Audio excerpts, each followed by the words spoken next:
Hi friends, welcome to bachelor food. అందరూ ఎలా ఉన్నారండి? నేనైతే ఈరోజు సేమియా పాయసం చేశానండి. చాలా బాగా వచ్చింది. మీరు చూస్తున్నారు కానీ నేను కామెంట్ చేయడం మర్చిపోతున్నారండి. ఎలా చేస్తున్నానో కూడా చెప్పట్లేదు కదా నాకు. నేనైతే ఇందులో కిలో సేమియాస్ తీసుకున్నాను.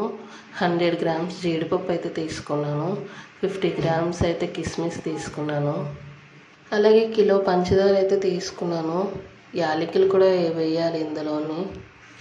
నెయ్యి అయితే 100 గ్రామ్స్ అయితే తీసుకున్నాను. చాలా బాగా వచ్చిందండి. ఇలానే మీరు కూడా ట్రై చేయండి.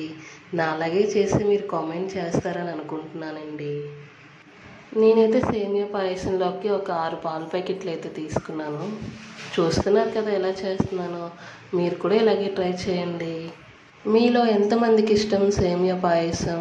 చాలా బాగా అయితే వచ్చిందండి. పిల్లలు అయితే ఇష్టంగా తింటారు సేమియా పాయసం అయితే. మీరు వీడియోస్ అయితే చూస్తున్నారు కానీ కామెంట్ చేయట్లేదు. కామెంట్ చేయమని నేను చెప్తున్నాను కదా ఫ్రెండ్స్. సేమియా పాయసం ఎందుకు చేశానో మీకు తెలియదు కదా. మా అక్క వాళ్ళ బాబు బర్త్డే అండి. అందుకే నేను సేమియా పాయసం అయితే చేశాను.